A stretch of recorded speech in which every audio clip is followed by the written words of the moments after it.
She had the bottle in her hand 1 second, gone the next. Just slipped right through her fingers like her body had decided to disconnect without warning. The baby didn't even cry.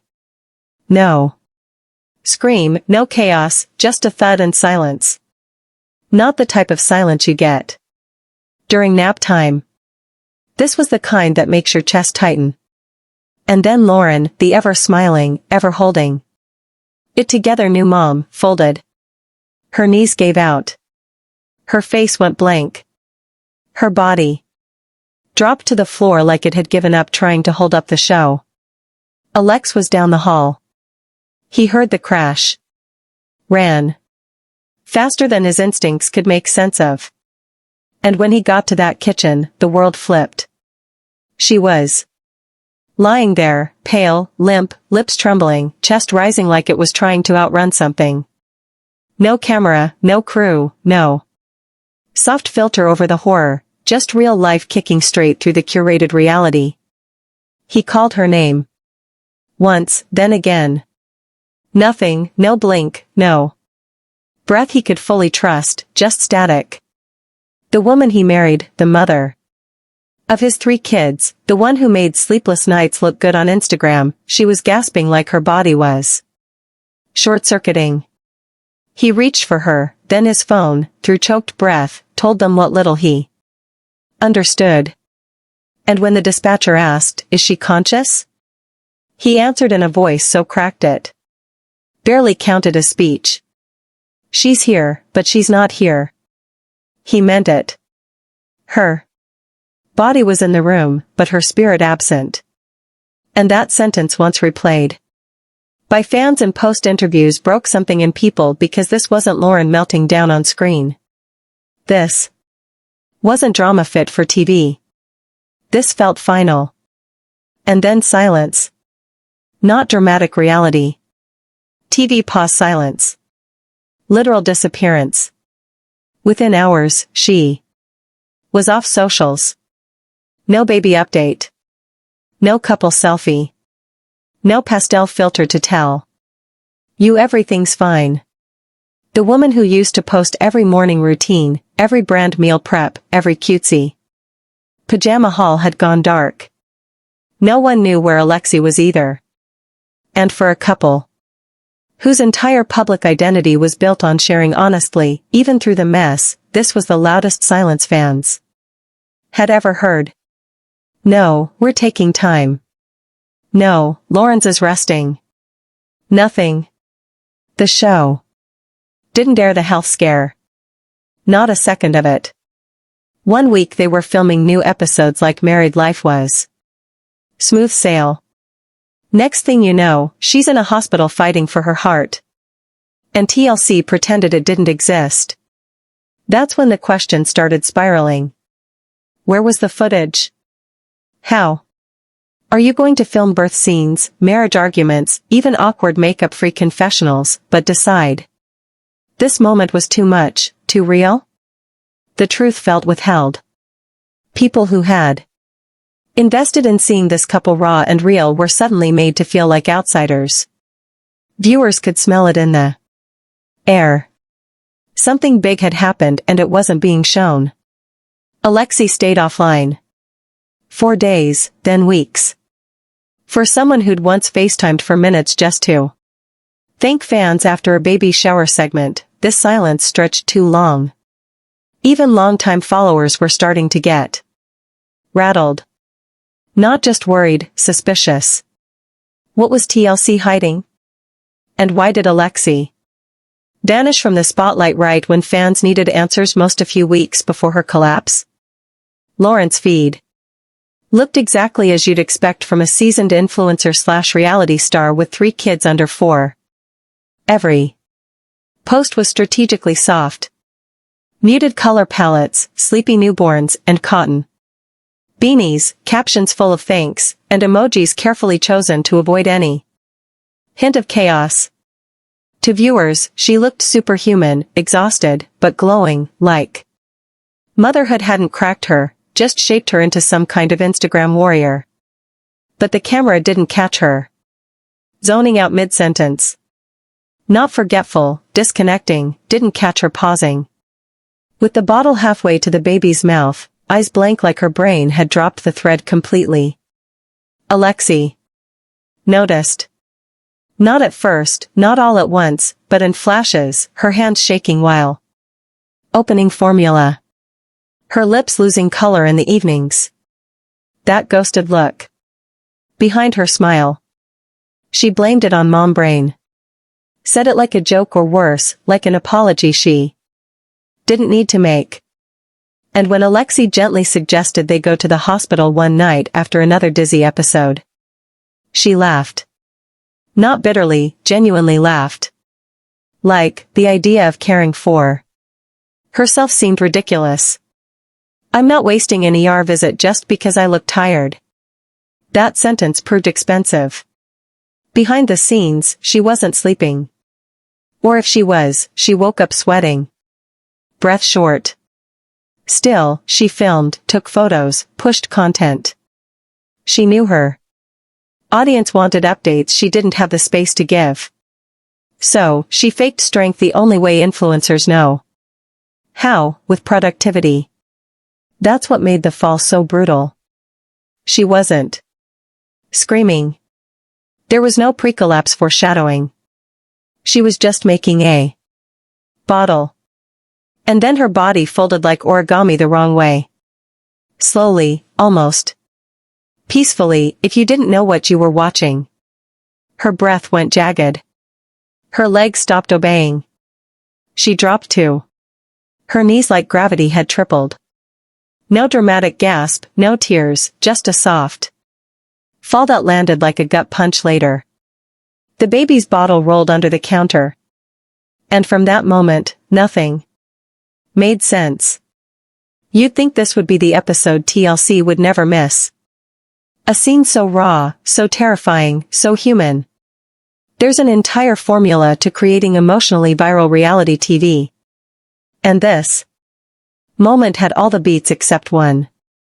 It wasn't filmed, or if it was, it never aired. That's where the storm started. TLC kept the cameras clean that week.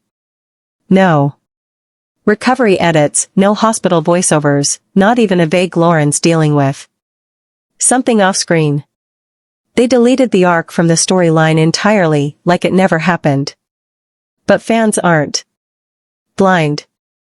Viewers noticed when Loren stopped being seen altogether. When her feed slowed to a drip, when Alexei posted only the kids, awkwardly cropped and overly normal. So, the theories crashed in. Was she in rehab? Did she and Alexei separate? Was it postpartum depression? Another baby, a miscarriage? Nobody knew. And Loren, who once posted full wardrobe hauls while still in the delivery recovery room, was suddenly unreachable. But the scariest part wasn't the rumors. It was the accuracy. Hiding in plain sight because something was wrong.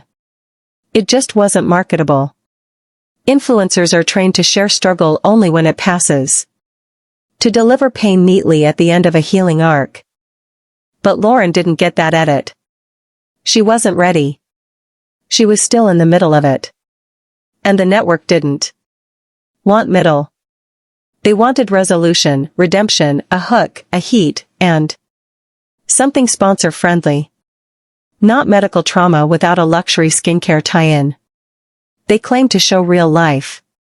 But when actual life kicked the door in, they backed out of the scene. And if reality TV is supposed to show us real life, why was the most real moment deliberately cut out?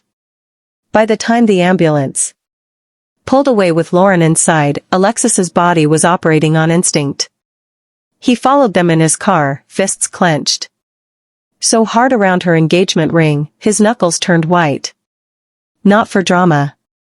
Not for symbolism. He said later he wasn't thinking. It just felt like the only piece of her he could still hold on to while the rest was being taken somewhere he couldn't follow. Inside the ER, the staff moved like they'd seen this before. Oxygen mask, heart monitor, EKG. One nurse asked if it was a Seizure. Another said, could be cardiac. Alexei didn't have answers. He just kept staring at her body strapped into machines. Every beep sounding like a countdown. He wasn't letting right away, so he stood behind a glass divider, watching strangers try to fix what had suddenly broken without warning. Her face was pale. Her chest was still pumping too fast, but she wasn't blinking. That's when panic switched from external to internal. The diagnosis came in as brutally as the silence that followed it. Postpartum cardiomyopathy.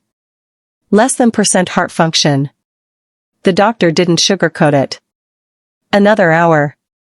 She might not have made it. Some people collapse from shock at those words. Some scream, bargain, spiral. Alex did none. He sat down, collapsed into a plastic chair in the hallway, and didn't speak for almost minutes. Just stared. Every limb heavy, his brain trying to outrun the sentence. Loren had carried 3 pregnancies in 4 years. That's hard on anybody. But for hers, the final one had pushed her heart past its capacity. It wasn't exhaustion. It wasn't stress. It was internal failure. Invisible until the moment it almost killed her. There are scenes that reality shows love. Water births, first. Baby cuddles, gender reveals, even labor pains get edited into woman power montages. But this a woman nearly dying in a hospital hallway after pushing too hard too long because silence felt safer than asking for help. That didn't make the cut. TLC had no footage. Or if they did, nothing aired. No blurred out hospital screens, no voiceovers from Alex comforting fans, no dramatic music swelling over recovery montages. They skipped the whole thing like a deleted scene. Meanwhile, Alex shut down. Stopped eating, slept in the ER chair next to her bed for 3 nights in a row, whispered prayers under his breath, didn't call anyone, didn't update online, turned off his phone. The man who used to thank viewers with custom messages for birthday wishes now couldn't tap a screen or answer a text.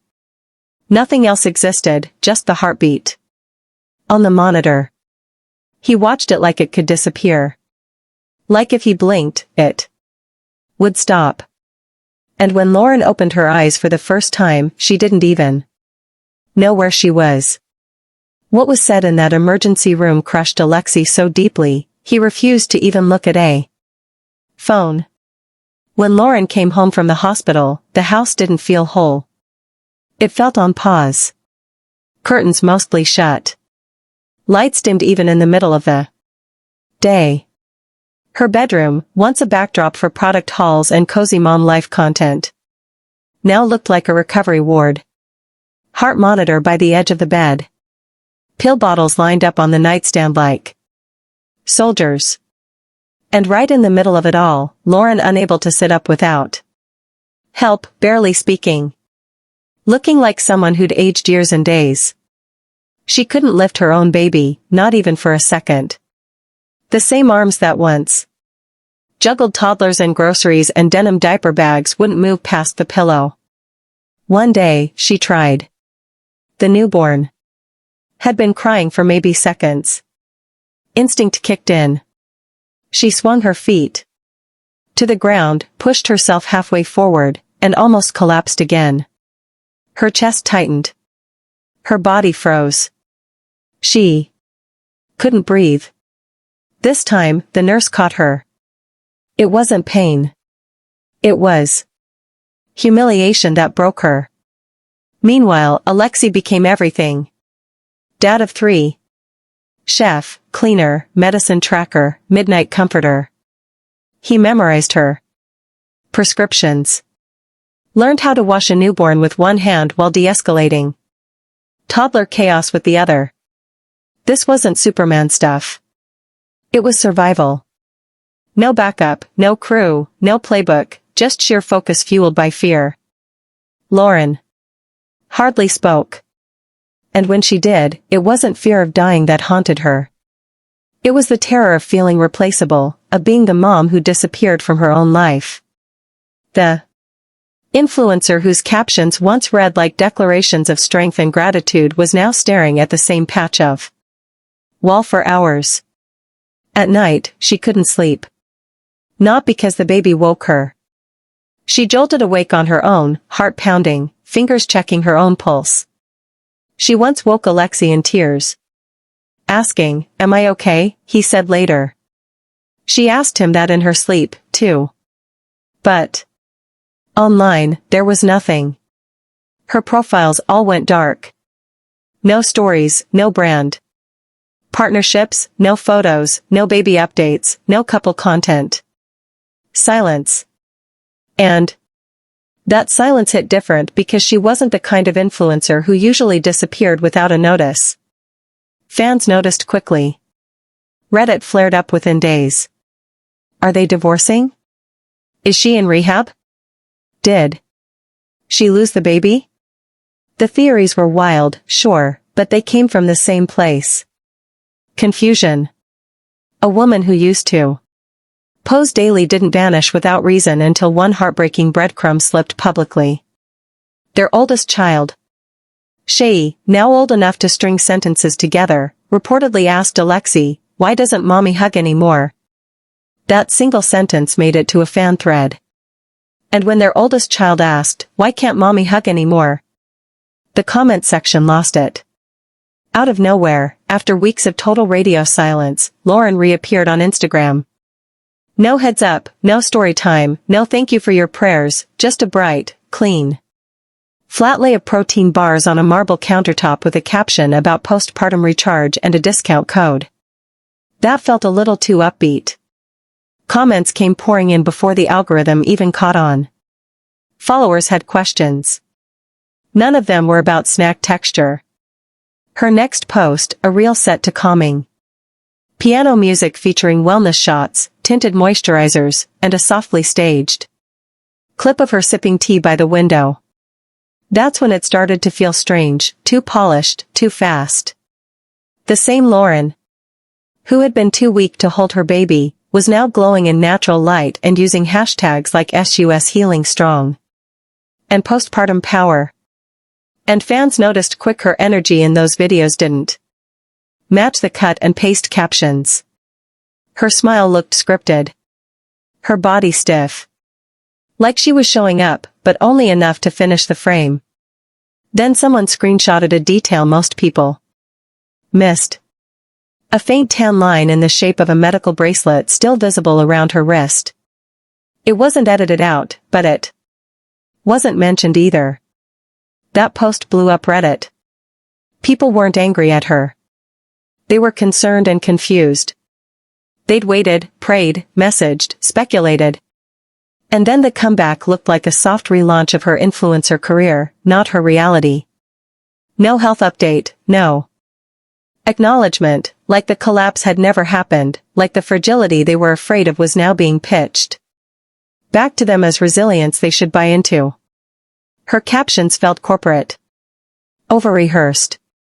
One even started with, "Grateful for this chapter," followed by product tags. Someone commented, "Chapter you almost died, girl." It wasn't hate, it was whiplash. There's a difference between bouncing back and racing back. And depending on who you ask, Loren was doing one while pretending it was the other. Because behind those product promos was still a very real recovery. No one had explained. Was the flood of paid promotions a way to cover medical bills? Had TLC dropped them quietly, forcing her to monetize faster than she was ready emotionally, or was she genuinely trying to reclaim normal one discount code at a time? Either way, fans were split. Some applauded her for showing up. Said working through grief was strength. Others weren't convinced this was healing. This looked like forced production behind the scenes, selling strength from a place still held together with hospital glue. Whatever the truth, it wasn't being told clearly. And when loyal followers start asking more questions after your comeback than before it, that's not a good sign. Especially when those answers are now buried under affiliate links and wellness routines designed to distract. Because when healing becomes content, how can anyone tell what's real anymore? At first, people thought they were just adjusting. Recovery is hard, right? Who expects constant smiles after your heart nearly gives out? But as the post kept rolling in, something started to feel off. Not staged, but strategic. Not fake, but filtered. The way Loren held herself in videos, controlled, calculated, posture perfect. And Alexei, always present, but quieter. Not in his usual gentle way. In the way that makes you look twice. Their chemistry used to be easy. Banter, sass, warmth. Now it felt scheduled. Coordinated hugs, quick kisses on the forehead. Nothing wrong, but nothing unedited either, like they no longer knew if the love they were showing was for the fans or for each other. Online sleuths clocked it early. Her eyes looked tired. Not she needs coffee. Tired. Emotionally burned out. His hands stayed in his pockets more. He rarely spoke in the reels anymore. She'd pitch the deals. He'd lift the baby, nod, then fade from frame. And when she opened up kind of about wanting something for herself, getting a body makeover, picking work back up, he barely responded. The comment sections were sharp. Why does he always go quiet when she talks about doing anything for her? One follower wrote, "It's like the only version of Loren he supports is the one that's giving to everyone else. His wife, the fans, the kids, but the second she wants autonomy, the vibe changes." And it wasn't just fan theory. The clips were there. Loren would bring up surgery or postpartum confidence or starting small. Work again. And every time, Alexei would either shut it down or stall it out. Maybe it was fear. Maybe it was control. But whatever it was, she got quiet. And he kept things moving without it being addressed. Real love gives room to recover, room to reshape. Loren looked like she was begging for that room while still asking for permission in her own house. When a woman says, "I want control over my own body," and is told, "No, don't call it love. Call it emotional lockdown." Loren didn't come at it with vanity.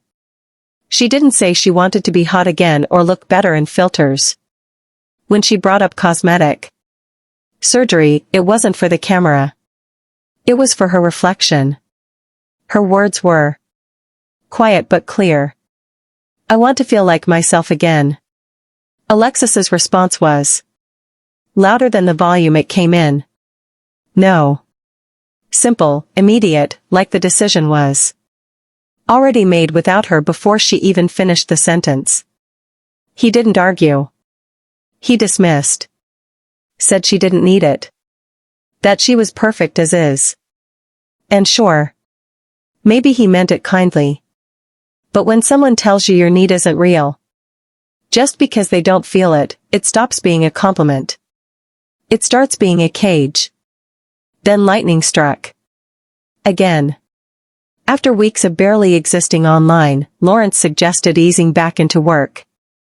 Not full-time, not a content spree, something small to feel like more than a recovery schedule and an unpaid brand mascot. She didn't even frame it as ambition. She called it sanity. His response, another no. He called it timing. Called it unnecessary. Said the kids needed her now more than ever. That her energy should stay home, stay steady. She didn't push. She rarely does with him. But people watching did. Fans started saying it out loud in the comments. Why is every dream she mentions met with a wall of disapproval? This wasn't the first time.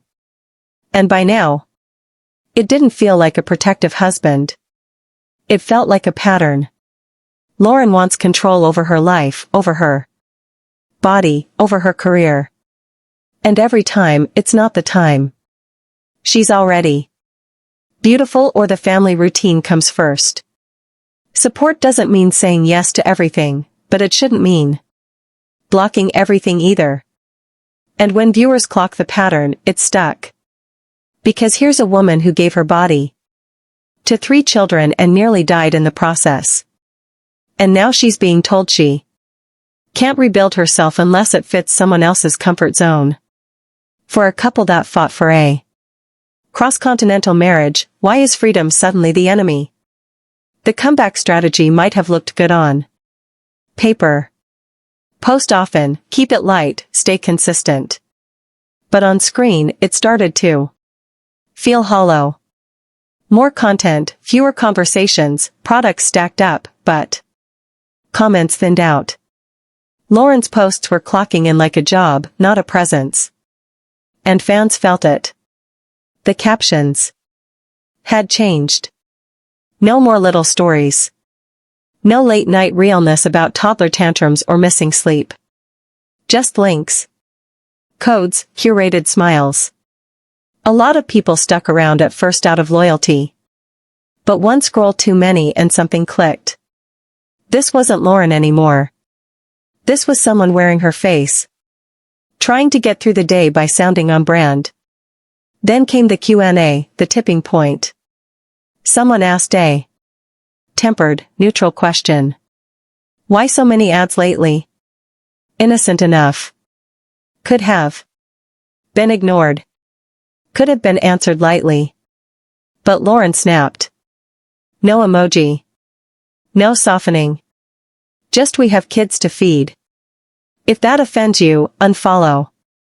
Silence, then chaos. Clips of it popped up across platforms. TikTok stitched it within hours. Facebook mom groups reposted it. People rewound that one line over and over again. Some said she was right. They applauded her for not pretending everything was okay. Others weren't as generous. Is this resilience, they asked? Or exhaustion coming apart in real time? Suddenly, the issue wasn't just the post. It was the posture underneath them, the tension you could feel through the screen, that edge in her voice, the pressure behind the curation. This didn't look like someone bouncing back. It looked like survival. What people didn't get at first finally clicked.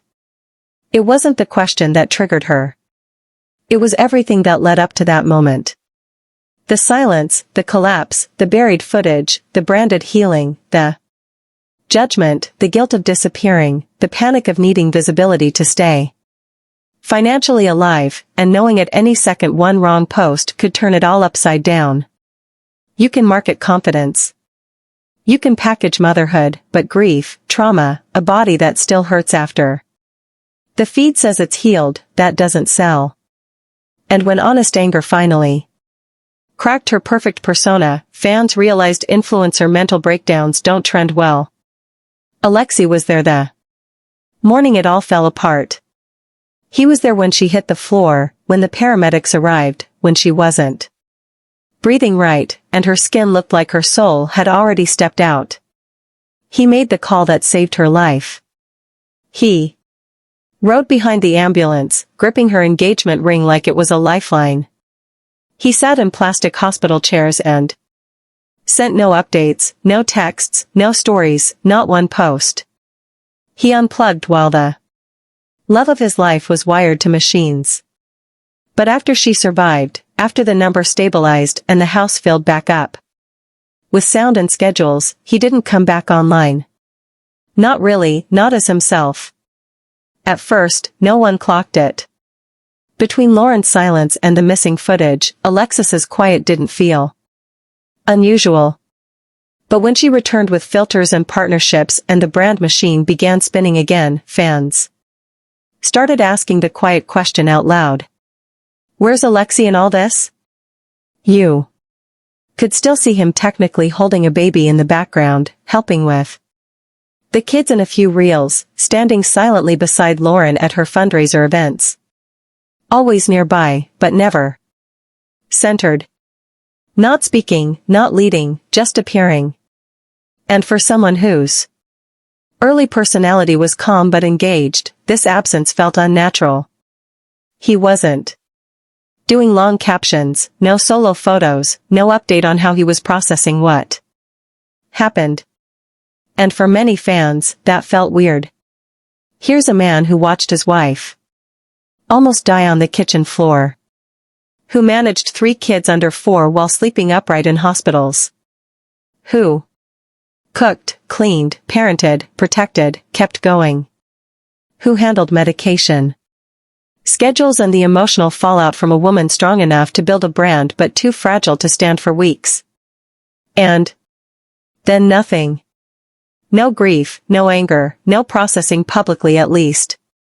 Did he just skip his own trauma? Or was he quietly drowning under it?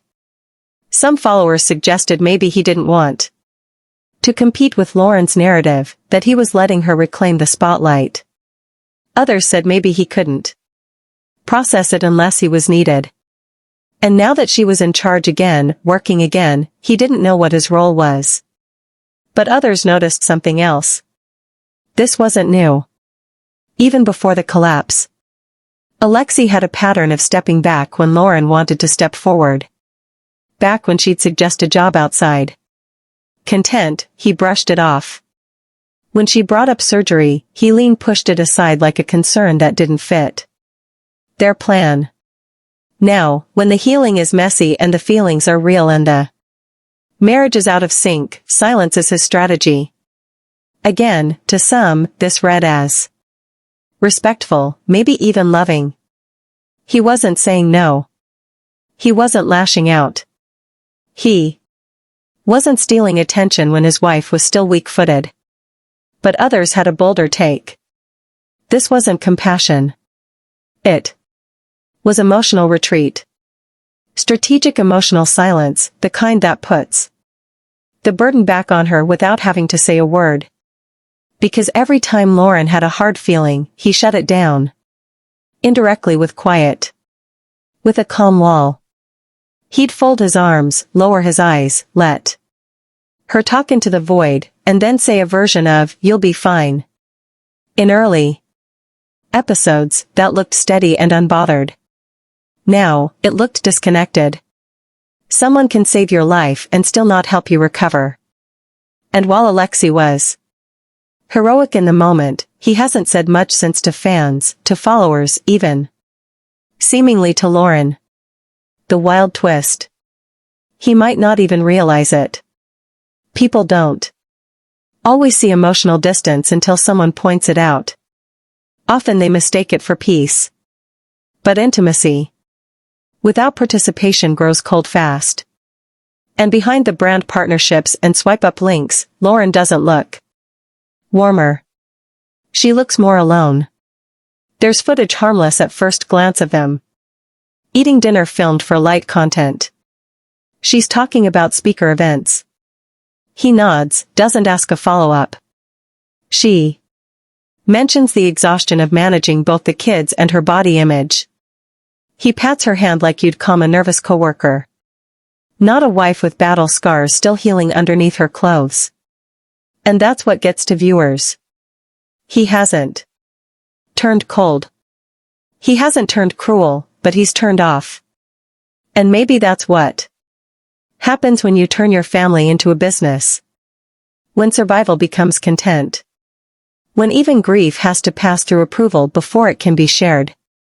Alex loved Loren on screen, but how he supports her off-screen is trickier because letting someone fall apart is easy when cameras aren't watching. Picking up the emotional pieces when they rebuild, messier, louder, more independent, that's when love gets tested. And whether he's protecting her space or avoiding a mirror of his own panic, the silence isn't giving comfort anymore.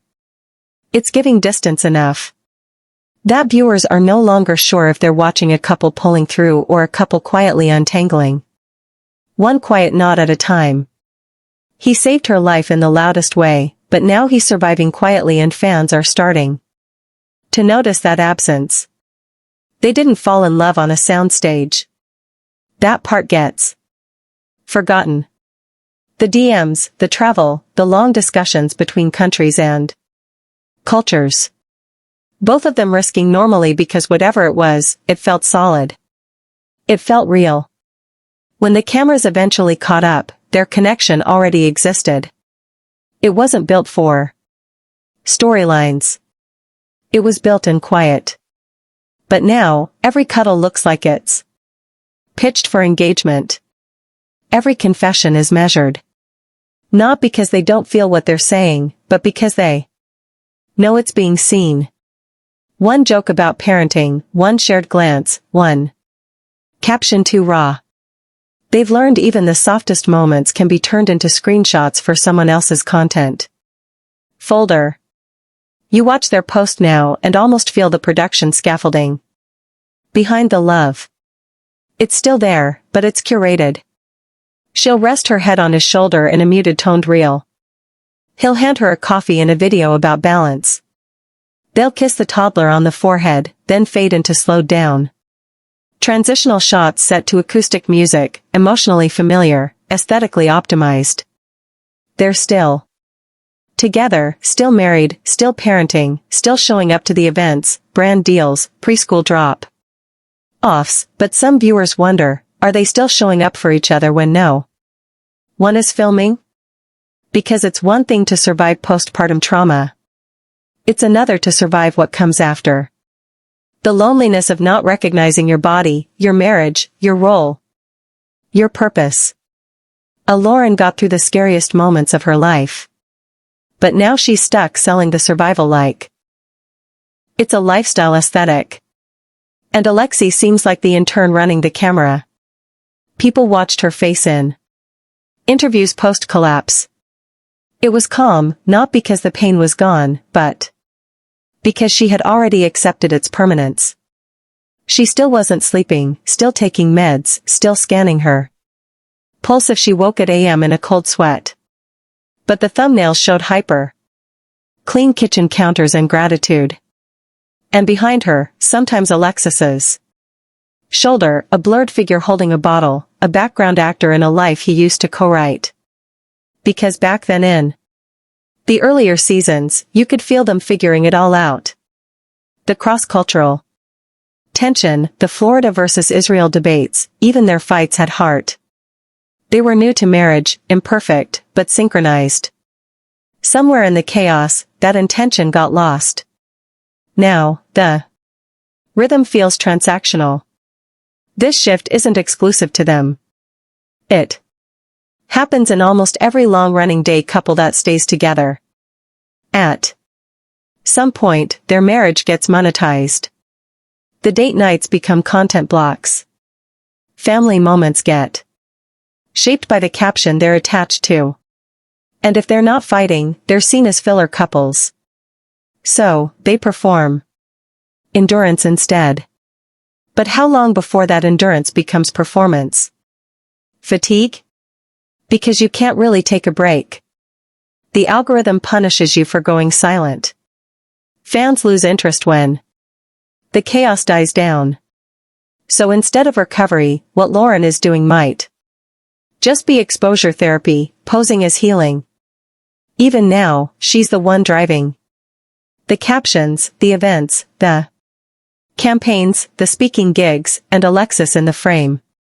Sure, supportive. Physically there, but emotionally the gap between them is what fans can't ignore anymore. The moments that used to feel intimate now feel like reenactments of what used to be. Even the good day smiles seem like echoes, not reflections. And maybe that's no one's fault. Maybe it's what happens when you survive something so catastrophic, your entire foundation shifts. Loren's worst moments happened off-screen. No one edited them. No one filtered them. There weren't second takes. That collapse real. That recovery ugly. That silence that followed. True. But then the comeback had to be palatable. So the hard parts got cropped out. Not by the network, by reality itself. No. One wants to see the tears after week 5. Brands don't pay for trauma without closure. And viewers click away when recovery lingers too long. So Loren kept moving, kept styling, kept smiling, built the illusion of a bounce-back woman, even when her ribs still ached just from sitting upright. And Alexei, still quiet, still helpful, but not part of the emotional comeback. He used to say things in confessionals that gave viewers hope. Now he says what he has to, nothing more. In interviews, Loren has started telling new versions of the same crisis, streamlined, calm, with takeaways. Always ends with, "I'm just grateful I'm still here." She believes that. You can tell she does. But she also looked most alive when she wasn't trying to be likable. Not when she held the protein bar, but when she spoke into the silence. That one photo that went viral again and again. No filters, no product, no collab. Just Loren sitting in a chair. Hair undone, looking directly into the lens. Hospital bracelet still fresh on her wrist. Caption short, fierce, and clear. If you're a mom and your body feels off, listen. Don't wait. That was the most engagement she'd had since her return. Comments stacked, messages poured in, women from everywhere sharing. Quietly. That happened to me, too. I thought I was just tired. I wish I had listened sooner. That post wasn't monetized. That truth didn't come with a discount code.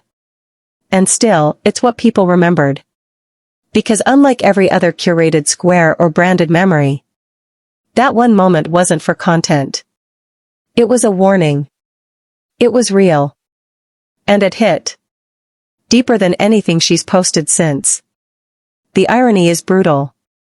No one filmed the night she almost died.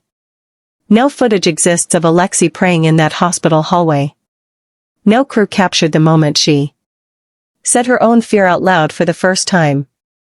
The rawest, most defining chapter of their entire relationship is the one we'll never see. And that's what makes this ending feel heavier than most stories. Not because something explosive happened, but because something real did. And the show chose to look away. Now we're watching actors of their own lives making posts, raising kids, saving face, all while trying to remember what it felt like to be married before anyone else watched. And yet the scariest part. That whole scene, the collapse, the ER, the recovery, wasn't for the show. So if the realest part of their entire relationship happened off camera, then what are we actually watching?